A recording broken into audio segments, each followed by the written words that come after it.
Stephen Yarm, you're the head of engineering for the new Lotus Type 130 hypercar. That I am. And you're saying this extremely high-performance car will be purely electric? Yes, my friend. Entirely run on the electricities. So that will require batteries, and I suppose everyone will be wondering how Lotus will preserve their most famous quality, which is lightness, with the need to carry big, heavy batteries. Well, batteries don't need to be heavy. With respect, generally speaking, they are. What sort of batteries are you thinking of using? Watch batteries. Watch batteries? Yeah, very light. Look at this. Watch on my wrist, lift my arm, no problem at all. Won't you need rather a lot of them? Nope, my watch only needs one to tell the time for ages, and time is massive. That robot bloke said so in that book about the history of it. Do you honestly think this is going to work? Well, it's like Mr. Chapman used to say, all you got to do is simplificate and add Linus. Lightness. Add lightness. No, Linus. He's our test driver. Hello. This is all a terrible idea. Could be worse. How could it be worse? Hey, Linus! This guy don't remember Danny Barher.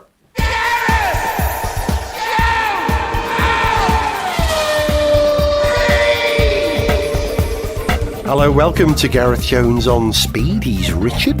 Hello. And she's Sarah sneezing. Sorry. Hello. He's Zog. Hello. I'm Gareth, and this is episode 366, which is nowhere near as significant as Grand Prix 1000. No, it wasn't Grand Prix 1000. F1000. It was 1000 somethings. Yes. But what it was, well, it was significant anyway. It was significant. Yeah. Depending on how you count it was the 1000th race counting towards some version of the Formula One Drivers' World Championship. As Andrew Benson put it on Twitter, fact is F1 started in 1950, and this is the 1000th race to count towards the World Championship. So it's the 1000th exactly, yeah. F1 race in a World Championship. We're talking about the Chinese Grand Prix. Richard, did you watch it? Yeah. Hooray! You actually watched one live? Yes, mostly. Good lad. What, you got up at the crack of dawn because your kids got you up, did they? Well, the thing is, I didn't set an alarm because I believed that one or both of my children would get me up in plenty of time because they've started doing that now that the clocks have changed and it's light in the morning and stuff. And at about 7:25, I was woken up by my boy coming out and going, "Daddy, can we go downstairs?" And I was like, yes, we can right now. Where normally I would have gone, oh, come on, just go and cuddle in bed, because I was sleeping in the spare room because I've got a terrible cough at the moment. I've been banished from the marital bed. It's cruel. So, I saw most of the race. And basically I went back and I was like, so how did Hamilton get ahead of Bottas at the start? Oh, he just drove away. Yeah, you just got and once I'd start seen and that, got I was ahead of kind of it. like, That okay, was got that. Yeah, I watched the race, and it was not that interesting, I guess, for the most part. But, It was the dullest race particularly. this year so far. I know we've only had three. We've only had three. Yeah, That's right. but it was the dullest of the three. Most people have at least 1 foot bigger than the other, at least.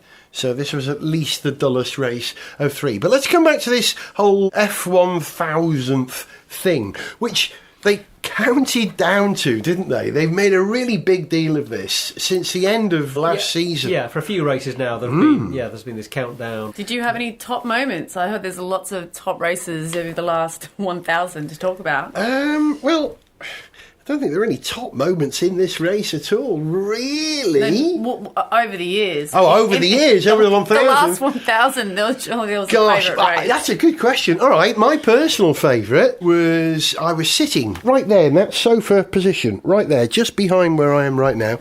In 2008, was it, when Lewis won his first championship? And the way that played out in the last lap was arguably the best packaging of a championship I remember. And I was backing Lewis for the championship. I also remember when Damon won his championship. And again, I was sitting in that same position, in that sofa just there, which When made Murray me very Walker happy. did that, you thought- yeah. that I've got to famous- stop now because I've got a lump Lump in my throat. How about you, Sarah? Got a favourite? The Azerbaijan Grand Prix, where Daniel Ricciardo went from 16th to 1st, and he just Of cut through course the you're paddock gonna like like a that. knife through butter.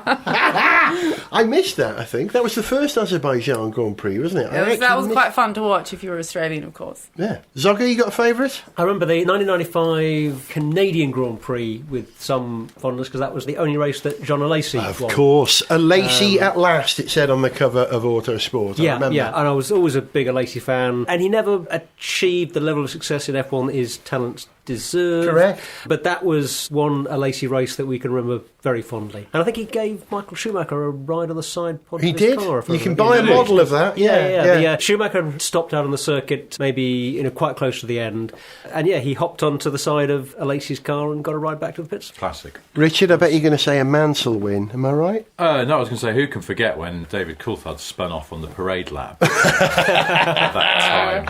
Well, Taki Inui, Of course. Taki Inui, of course, gave us so many great comedy moments. I mean, there's a thousand to talk about. I was going to say, there's a thousand exactly. As I think Murray Walker once said, there's no such thing as a boring Grand Prix. But he's got a very high boredom threshold, I think.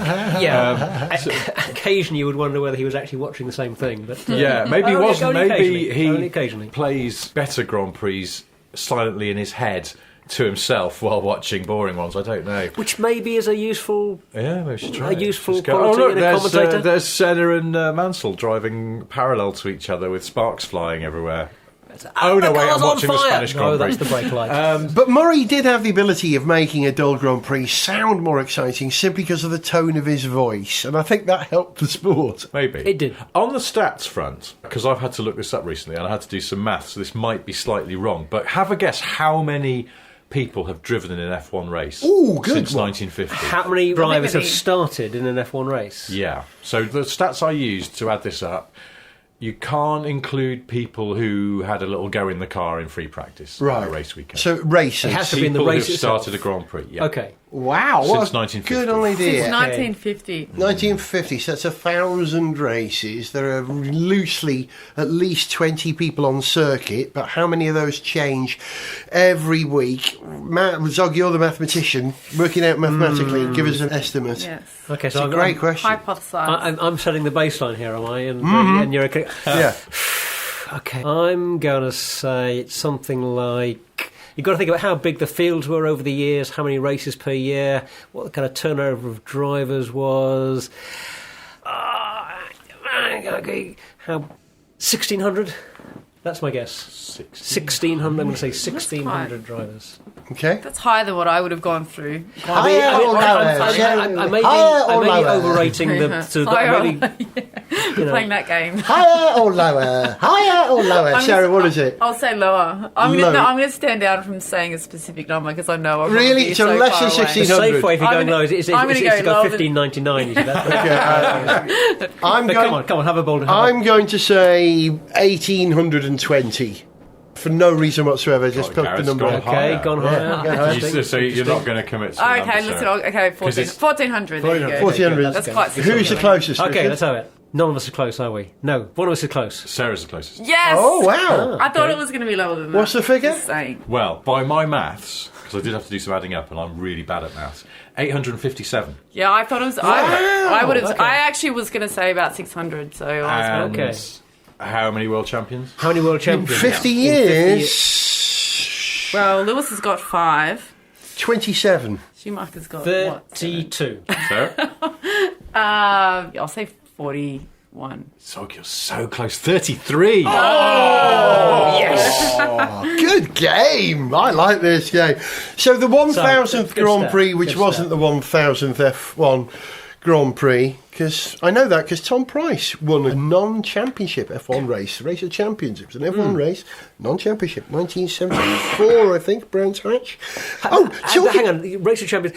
Yeah. The Race of Champions did count towards the F1 Drivers' Championships in some years, didn't it? Is that right? Not in this year, anyway. Not in the year that Tom won it. It Right. was described as a non-championship race. Sure, yeah. The Indy 500 Yeah, in some years yeah. counted towards the F1 Drivers' World Championship. Did they count But it doesn't in Indy every in year. this? And I'm wondering if the Race of Champions is the same. Because I have an idea that in some years it did count. Anyway.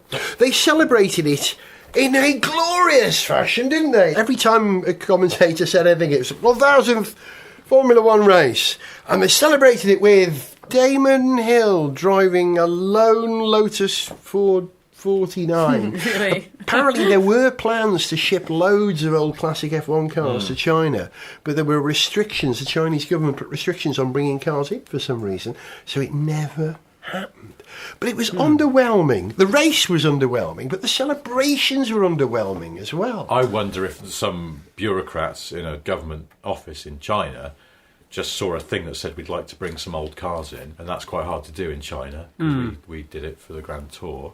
A lot of paperwork, and without understanding that it was possibly not just a load of old Ford Mondeos that they were trying to palm off, and actually some historic racing cars that were then going to leave the country again, that maybe they just said no. Well, perhaps they said yes, but they went, oh, here's the mountain of paperwork you'll have to fill in, and everyone just went, oh, sod that.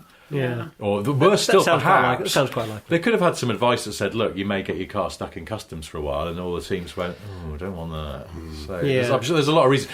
Bringing things in and out of China is, I speak from the experience of doing it, not directly, we have people for that, but on TV shows before, it's fiddly.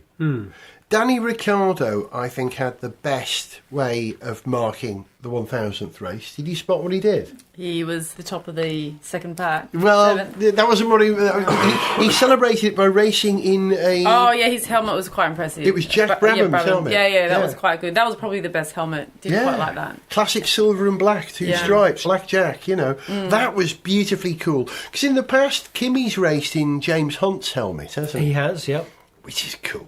And Damon raced in his father's. Well, Damon always races in his father's of course. helmet. That's right. Bless him. I'm going to cry. That helmet originates from the England Rowing Club. London Rowing Club, I think. It's a more local, He was a member of that. Yeah, the rowing caps have all got the 7 caps. paddles. They're actually paddles on top of there. That's what they symbolise, apparently.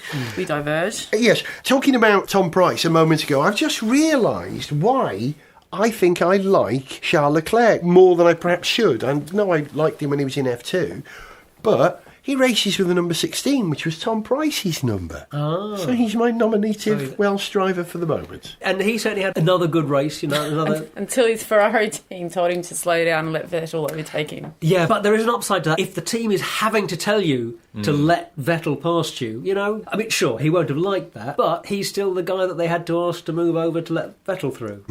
Then once he did, I think Vettel was slowing down. He wasn't as quick as what Leclerc was behind. Well, Leclerc looks good because, Vettel then couldn't take advantage of that. Having been let by Leclerc, he then couldn't take advantage of it like he was supposed to. I bet you love looks good. Leclerc being asked to pull by and let Vettel through. You love Vettel, don't you? I don't mind him. What were you getting at? I always thought you felt that Vettel's not as talented as the engineering he drives. Yeah, he's a good driver. There was that thing when he was at Red Bull and then... Multi-22. He seemed to particularly suit that machine. Yes, he did. There was a lot of stuff about, he can't actually overtake, he's just always at the front. But then there have been occasions where he's done some stormy overtaking. Yeah, absolutely. I think he's doing a lot of unforced errors, like recently. I think he's getting flustered. This is his weakness. He is definitely worried. Easily rattled at the moment. Or last season, particularly, and getting a bit sort of... He can race, he can be super fast, but he's making more mistakes than you need to make if you're going to be a champion. If they had let Leclerc take the lead, the Ferrari could have got 3 and 4th, rather than Verstappen catching up and taking 4th position. So Ferrari lost that chance. Yeah, again. They often make tactical mistakes, Ferrari. I reckon Vettel is becoming Mansell, though. Number 5 on the car, got a moustache.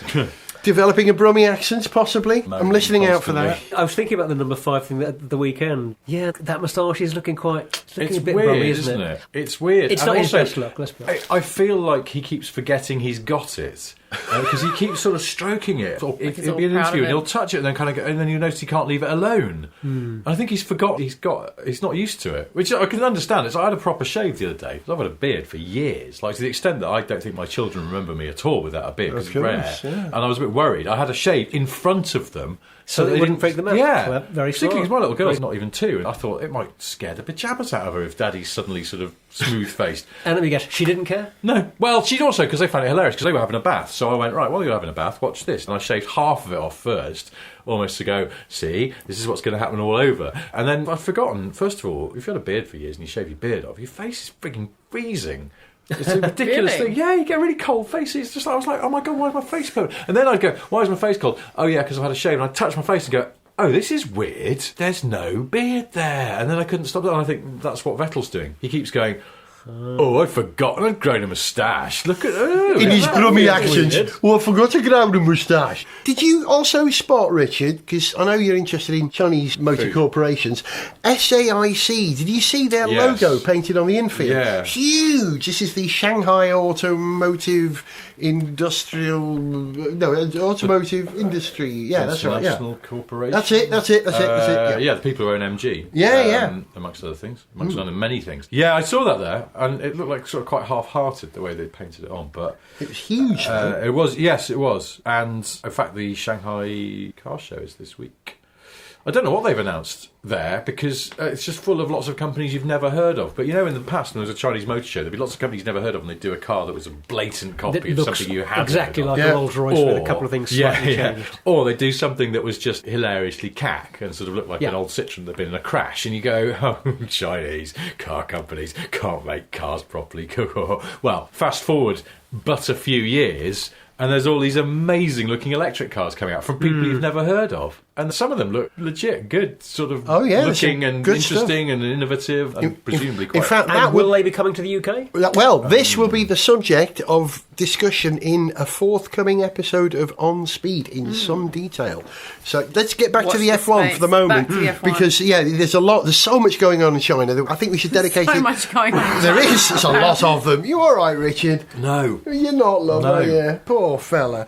The coverage, I watched it on Sky. I watched it live in the morning, so anyway you can watch it live. I was frankly exhausted by the opening of the show. Did you watch it? Because they went through everybody who was there reporting for Sky. Everybody was given their sort of 30 seconds. Here I am on the grid doing this. Here I am in the pit lane doing this. They went through Simon, Little Ant, Rebecca Brooks, Karen Shanduk, Crofty. Ted was back. Small applause for Ted coming back.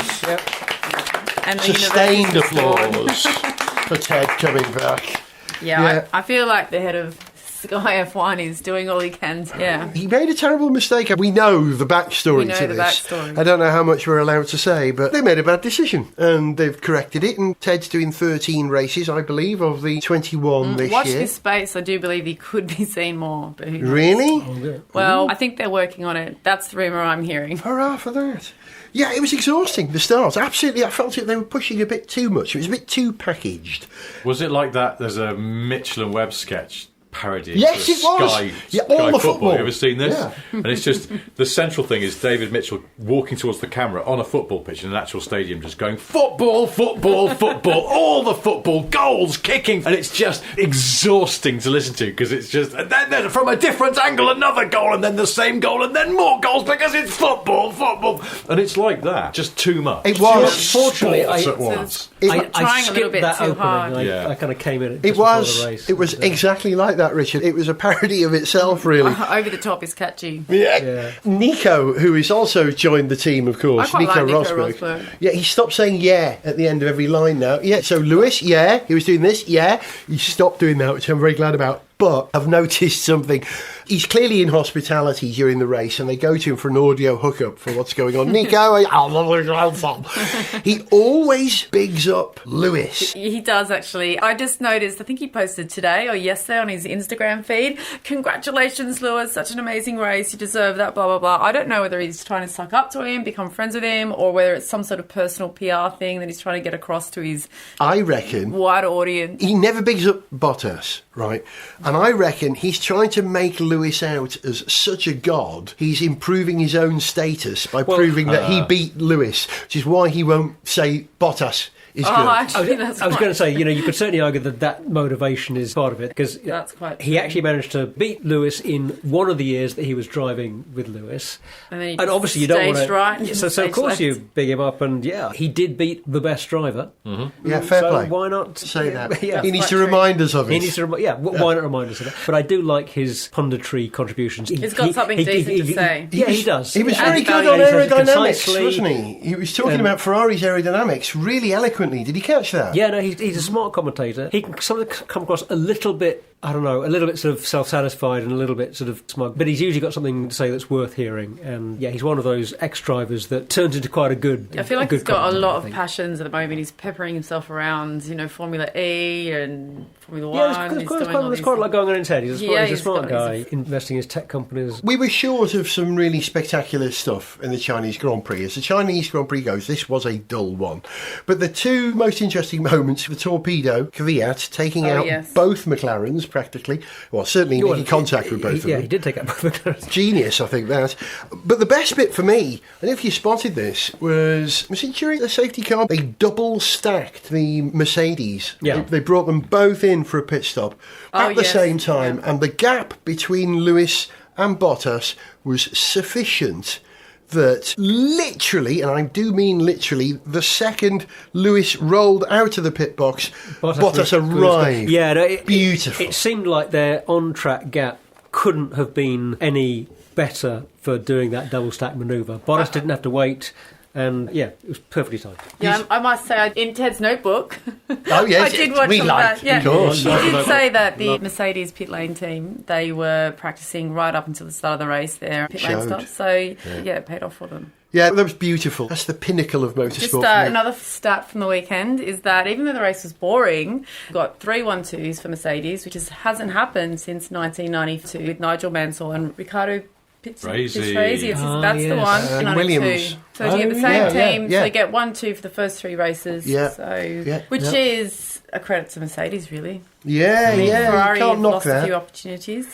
Yeah, Ferrari came out the blocks. They looked like they were going to be, the team to beat at the start of the season. And, where's that pace gone? Lando Norris, you may remember me quoting something he said a while back, that we shouldn't underestimate Alexander Albon, because he was tremendous in lesser Formulae, tremendous in F2, and I think it was proven in this race. He started from the pit lane. Yep. He had a heck of a race. Point, wasn't he? He got driver of the day. I think he had driver of the week, if not the weekend. It can be hard to make an impression when you're running at the back of the field, but he certainly made an impression this weekend. Yeah, it looks like we've got a really exciting group of young drivers coming up. Leclerc, Norris, Russell, Albon. I mean, again, Russell stuck in that Williams, doesn't have the best platform to show his skills off, but I think, we've got some really, really talented young drivers there. And that's even without throwing Gasly into the mix. Yes. Gasly. There's a few people out there saying he's sort of underperforming for the opportunity he's got. Yeah. Because didn't Red Bull let down Carlos Sainz? They sort of went dropped him for... they went for Gasly instead. They could have picked up Sainz again this year. Because they lent him out to Renault. That's right, yeah. But they've gone for Gasly on faith from his performances last year. Rachel Brooks, talking to Gasly after the race, went over to him and said, "Great race today, happy?" He replied, "Yeah, no, yeah." Well, which is it, man? Which is it? Make up your mind, you can't have all of them. That was arguably my favourite bit of the weekend. Yeah, bless.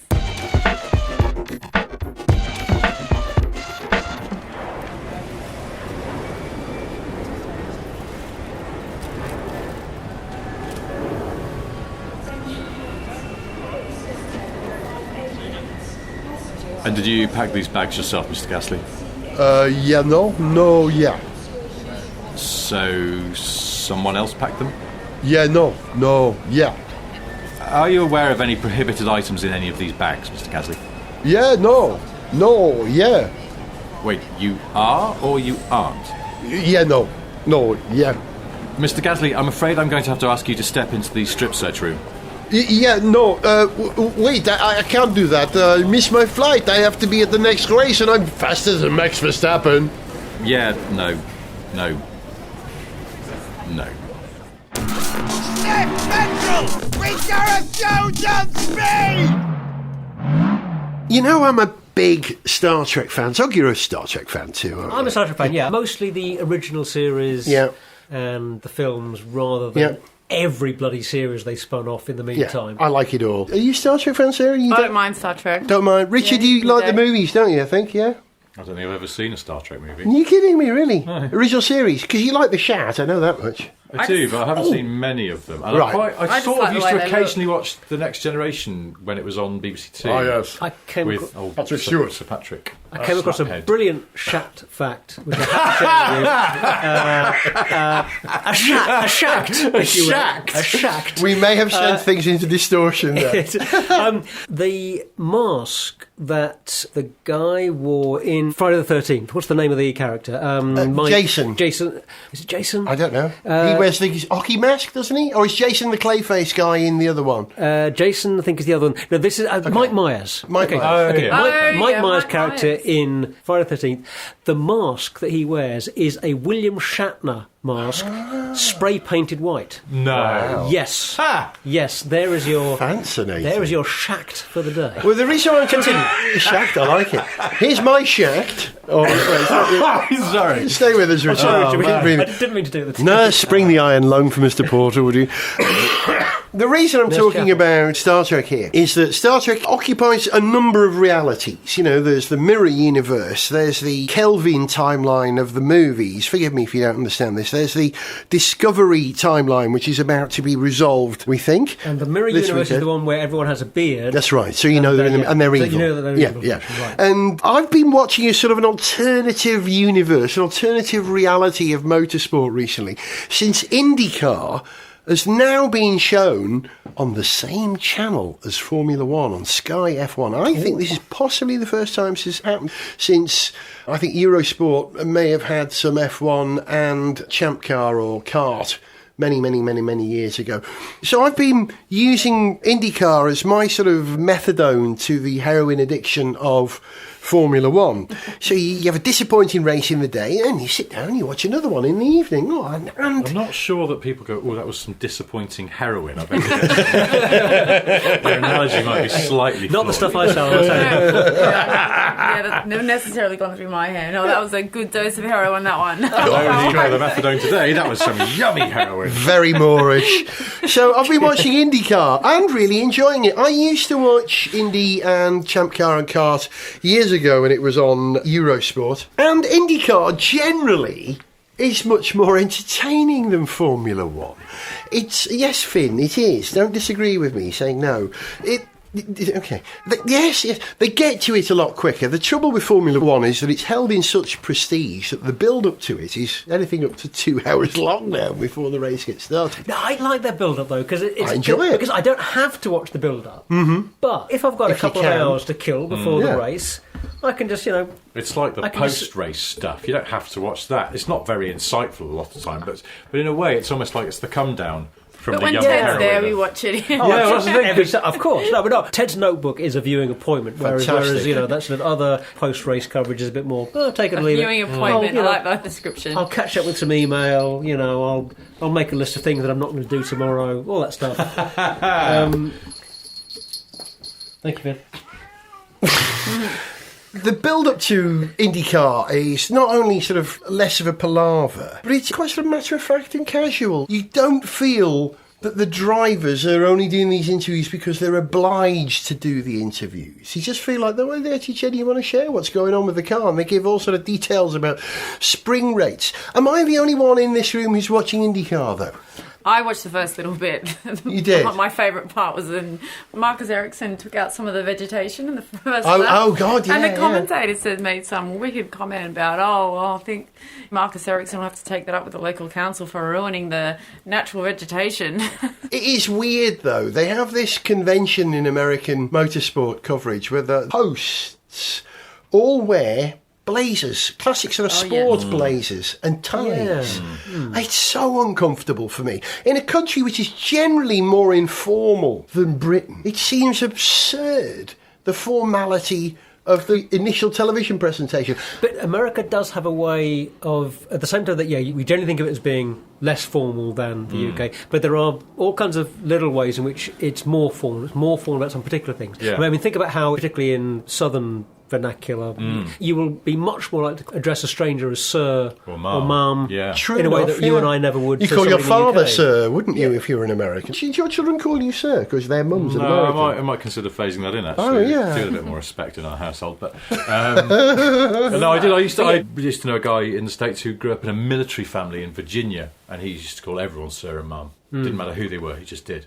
And he was also just scrupulously polite generally. And it was quite old-fashioned. His manners were very, very But that is the thing that I think you actually find more commonly in American citizens than British citizens. Also, there's a funny thing, it's like American English ruthlessly sort of tried to simplify complexities of British English. Yes. Like spelling jail in a more straightforward way. Yeah. All that sort of stuff. But they also cling to some really funny old-fashioned words like... Faucet, apparel... Skillet. Skillet is a great one. Gotten, It took comptroller. me years to work out that a skillet was a frying pan. Yeah. Fiduciary. And ever since then, I haven't stopped thinking, just call it a frying pan. What happened And, was that we exported the English language to the United States in the 1600s. And in some cases, English developed in the UK in ways that it didn't in the States. And they stayed with more arcane versions. Gotten, that's another fine mess you've gotten me into. We used to say gotten here, but we shortened it to got. We used to say faucet here. And now we say tap. It's curious, isn't it? But the hosts of IndyCar on NBC, which is what you get. Actually, they wouldn't call it a sports jacket, they'd call it a sport coat. Sport coat. Another one. I don't know if that's just a funny thing to say. And they have Sport coat, this alternative reality thing is they don't have straights, they have straightaways. Well, I'm trying to get there as quick as I can. And they don't have... It's pit lane, not pit road. Yeah, pit lane. Okay, lane road. Pit road. Yeah, Pit road. road. With that. That doesn't, Pit road or pit lane? There's no the. Pit road in we the say, States. We say the pit lane, they say pit lane or pit road. They don't use the. They lose the. It's curious. Yeah, the hosts who are Paul Tracy on one end. Former driver. Yeah, Lee Diffie. He's actually Australian. He's half Australian, half American. So if you listen very carefully, he does have an You're Australian talking about accent. Lee Diffie? Yeah, Lee Diffie. Yeah, he's an Aussie. Yeah. Yeah. And Paul Tracy, he's a Canadian. Oh, yeah. Yeah. Not quite sure of his nationality. Yeah, he's a Canadian. So they've only got one American. They've got American, an Australian and a Canadian there. Curiously, Townsend Bell is representing the Americas. I And think they did the conveyancing on my house. he sits in the middle of the three presenters, but why don't they put Bell on the end? No. Yeah. The pre-race build-up is curious. They pray sometimes. What? They do. The drivers or the commentators? They have a reverend who comes and everyone has to take their hats off and bow their heads. And they pray that the Lord protects everyone. We celebrate the enjoyment of this race. Is That's that very every Justin race or is that Bieber-like, just isn't it? certain locations? I've seen it out of the three races I've watched so far, which were the Long Beach Grand Prix, the Circuit of Americas and Alabama. They did it 2 out of the 3. Okay, interesting. Circuit of Americas, IndyCars on Circuit of Americas is the most dangerous form of motorsport I've ever seen. These cars were trimmed to go fast. They had almost no grip. It's a very crude car compared to the F1 car, the Indy car. It's got a very simple dual plane front wing and a single plane rear wing. They don't produce the kind of downforce. And you can see them struggling to keep the car on the circuit the whole time. They go around the corner. It's like driving in Arrows from like 97 or something. They're all over the place. It's better to overtake, isn't it? There's a bit more action. Because of that, because there's less outwash from the aerodynamics, they can race closer together. But also, the thing that they did at COTA was they allowed them to race with no track limits. Really? Yeah, if you go off and you pass someone, no worries. You just come back on, that's okay. And it kept the racing going. There were no sort of penalties or anything. But that's not a standard regulation for... Not in IndyCar, but they IndyCar, did is it for COTA. And it was interesting to be able to make a comparison between F1 and IndyCar on the same circuit. It only happens occasionally. And they were something like 10 or 12 seconds slower than F1. But it was wild. It was absolutely wild. I can recommend it. I seriously recommend IndyCar. There's a good dose of methadone for you. It certainly was. I don't really follow American open wheel racing, and I went to a couple of races when they were running the races over here for a couple of years. We went to Rockingham together, didn't we? And Brands Hatch, I think. Oh, yes, the Champ Car race at Brands Hatch. Yeah. That's right. I've forgotten that. But yeah, I might have a look at a couple of races this year. It is worth it. And you've got the big one next, of course. It's the Indy 500 featuring Ferdinand Alonso, which will Coming out of Spainland. But I like oval racing because the sense of jeopardy when things go... Sorry about this extraneous noise. This is Finn trashing the whole house. Scratching something, isn't it? What are you doing, Finn? No, Scratching himself. Do that. Take that bell off, that Townsend bell. The sense of jeopardy on ovals is great. Things go wrong, you hit the wall, you get bits of car flying everywhere, and occasionally drivers die. That does happen in IndyCar.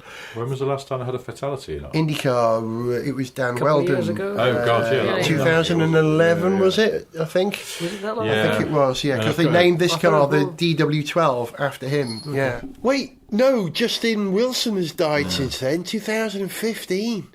Dario Franchitti as well got proper messed up. Backbreaking. Yeah, he had to stop racing immediately. Yeah. Mike Conway Yeah. broke his back in IndyCar as well. It's a dangerous sport. Do Yeah. you remember, Zog, when we had dinner at Goodwood with Jody Scheckter, we asked him about his son, Thomas, who was racing in IndyCar at the time. Yes.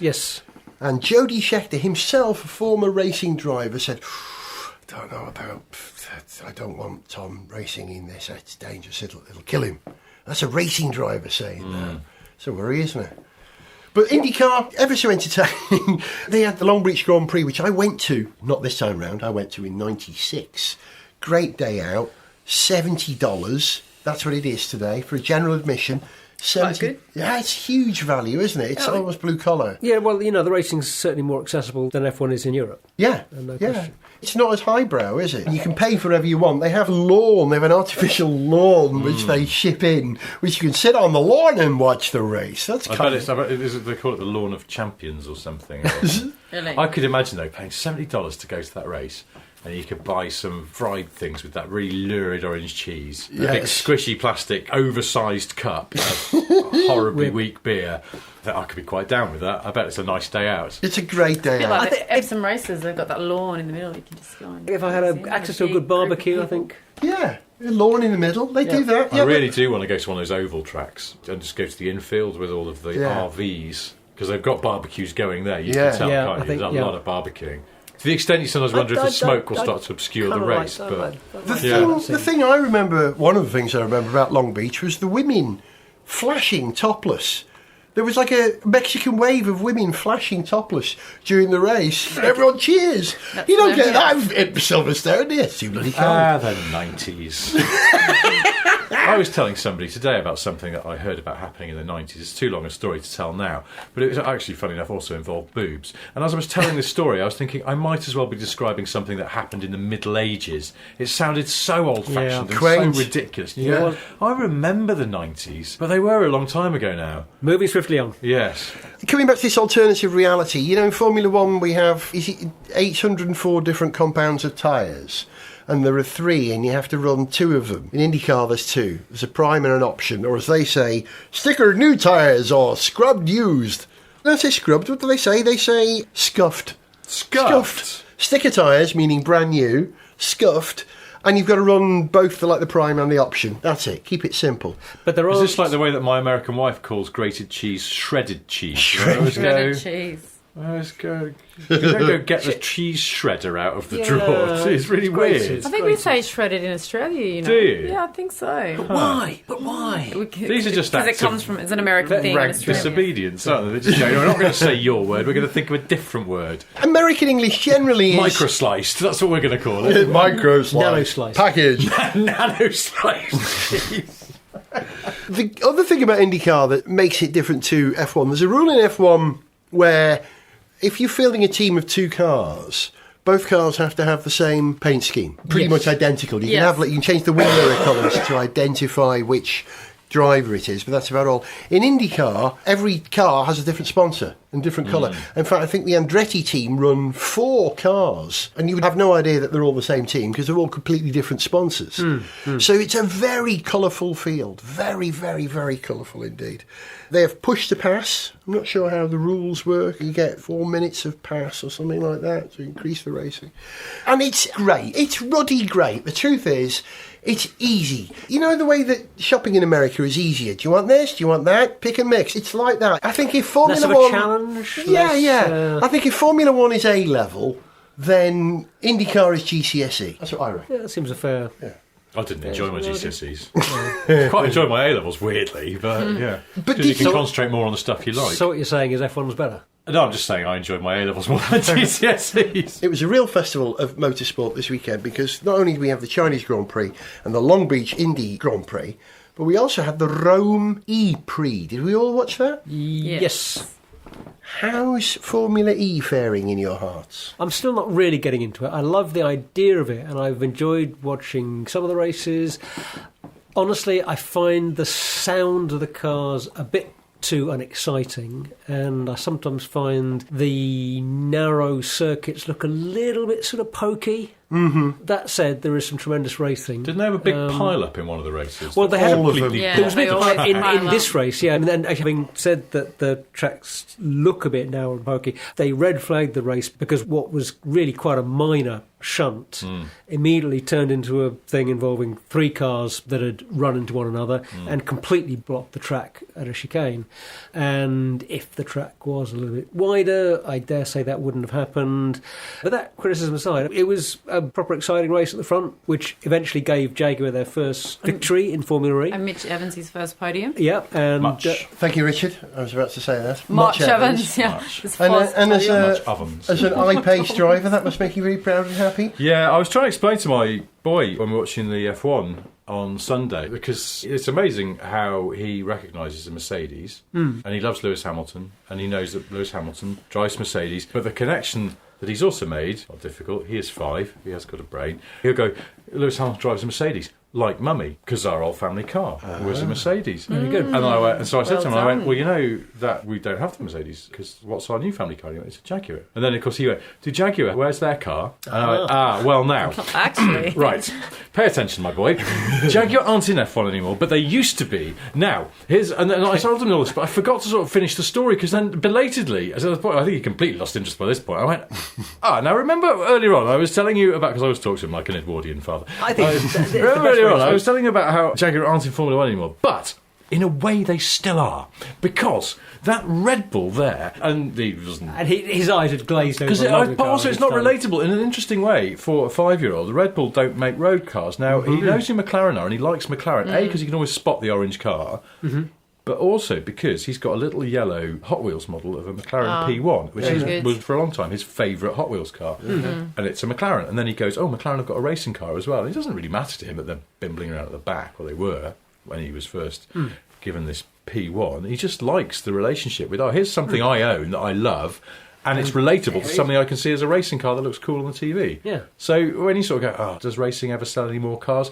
Well, maybe in a way it sort of does, because it seeps into young minds and plants the seed of loyalty and fascination. Nothing's cooler than It's a long-term So, thing, isn't it? I haven't had a chance to show him the I-Pace racing yet, that supports series that goes with the Formula E, because I suddenly remembered this. I was like, Mummy's new car, our new car that you've been riding around in. There's a racing car version. And he went, what? Really? And I was like, yeah. I think we were in the car at the time, wasn't it? Because I went, well, I'll show you on my phone. I'll look some, and I haven't had a chance yet. But Where do they air that? He might get familiar with Much Ovens. Is it on YouTube? Is it on Jaguar's channel? I honestly don't know. No, they do. They've got the Formula E YouTube. They have highlights of the race. Of the I-Pace race. The I-Pace Challenge, it's called. the I think, I-Pace isn't it? Challenge. Yeah. Formula E. I know, I'm wondering where you can see that, because I haven't seen it on TV yet. Actually, I saw It will be bits on of the YouTube, first surely. race. I reckon Formula E has got an image problem, and I know how to solve it. Really? Well, I what do are you know- identifying as the image problem? This question. Well, I do know that Formula E has got the biggest sort of audience engagement increase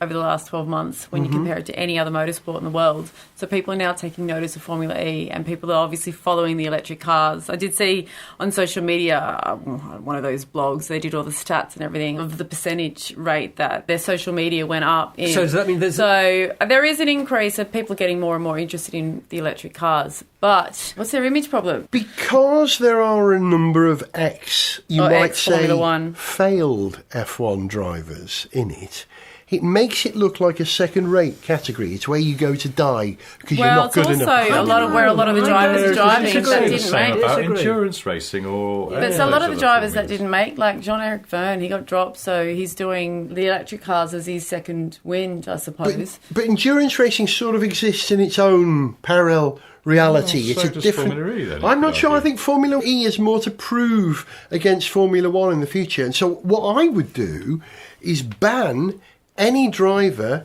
who's ever had an F1 race from taking part in Formula E to build its own, like F2 or GP2 upcoming guys. Terrible idea. So I was going to say, do you want to vociferously disagree with Gareth, or shall I take this one? Okay. There we go. Go on, you've got it. Please. No, look, it's an awful idea. You are instantly going to rob a series that you want to build up and you want to develop of a huge pool of talent. Yeah, exactly. They need big name drivers. They need to make their own big name drivers and thereby build. How are they going to do that? Well, they've just had F2 does it. They've just had 7 races. F2 is a minor interest. 7 different winners from 7 different teams. Yeah, beautiful. So obviously, it's good racing, and the setup of the whole dynamic of Formula E and the way they all crash and burn and the dynamic, not burn, but you know, gives all these different winners, and so there's sort of this rotation. Drivers, so it's hard to get one prolific driver on the rise because they all are getting a piece of the pie. If that makes sense. Yeah, the closeness of it is one of its great strengths. You do see some tremendous racing, and you feel like the teams are able to compete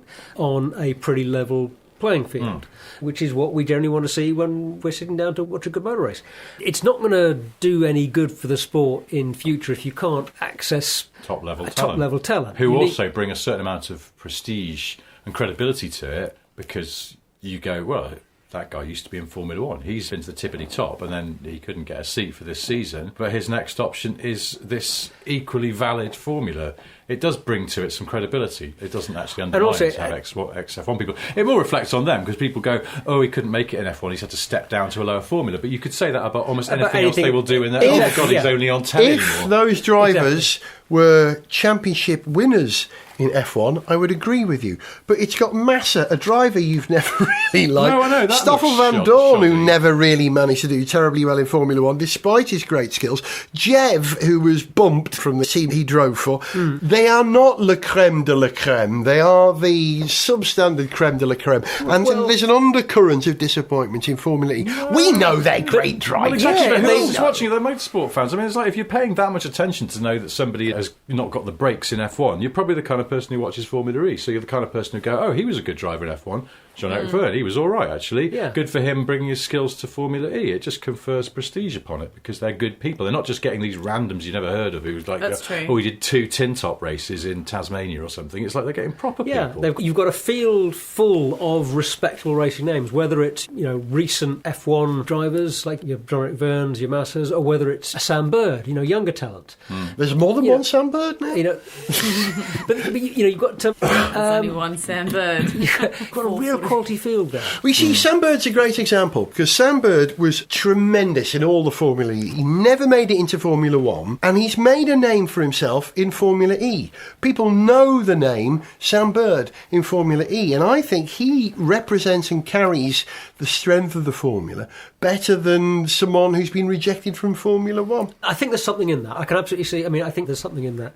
But in terms of moving the sport on, making it more popular, I wonder if I'm a little bit out of step with some of the things that they're trying to do with the sport, in that you've got the fan boost and time attack aspect of the sport. Attack mode. Attack mode. Which are really quite video gamey elements to me. And I'm sure that's a conscious thing to make the sport a bit more appealing to younger fans, to a young potential base. But I do find them too gimmicky. It doesn't really work for me. I can see with attack mode there's something there where you've got a bit of a trade-off in having to go offline to pick up your power-up versus the added power you're getting. So you can make a bad judgment in deciding whether to use that trade-off or not. So there's a bit of strategy there to get right or wrong. So I'm not so entirely down on that. I like that, actually. I didn't think I was going to, but I actually like it. I think they do use it strategically, and that's another level to the sport. But we've run out of time. We've got to wrap up this show now, because Sarah's got to go to a thing. Right. We've got to say... So, Sarah, you say goodbye, then you just leave. Oh, okay. Seriously. All right, well, goodbye, folks. Thanks for having me. Richard, you could say goodbye. Bye. And Zog. Goodbye. And I'll say goodbye as well. We'll see you to the door, Sarah, because we're gentlemen. Ciao. And while we see Sarah to the door because she's got a dinner date, here's a song for you, which probably needs no introduction, I hope. See ya.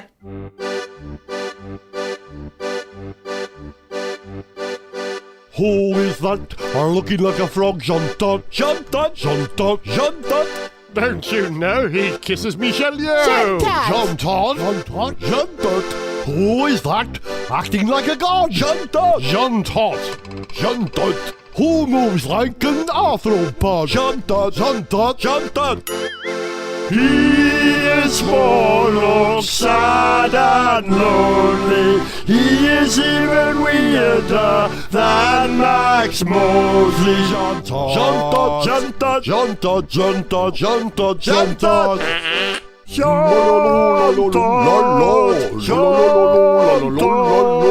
Who is that to his tiny but his eyebrows? Jean Todt, Jean Todt, Jean Todt. Who's the man with the funny little eyebrows? Jean Todt, Jean Todt, Jean Todt. Who is that who won't say sorry? Jean Todt, Jean Todt, Jean Todt, Jean Todt.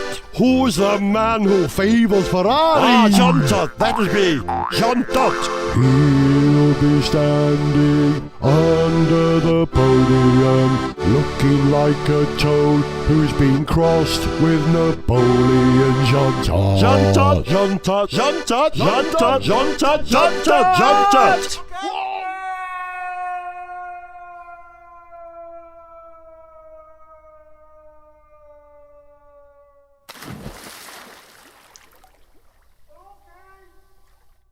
I remember when you fell in love. You looked at Michelle as she looked down from above and asked Mr. Todt, tell me, how will this work? Me with my head in the stars and you down in the dirt. Go on, man, sing it. He said, my love, don't you worry. What's the rush? But there's no hurry. There's still plenty of time for me to grow tall. Where behind you, boy? All the way. But Joe, you've been growing for over 40 years and still no knowing if you'll ever be as tall as a low garden wall. And if you ask me, honey, frankly, there's no chance at all.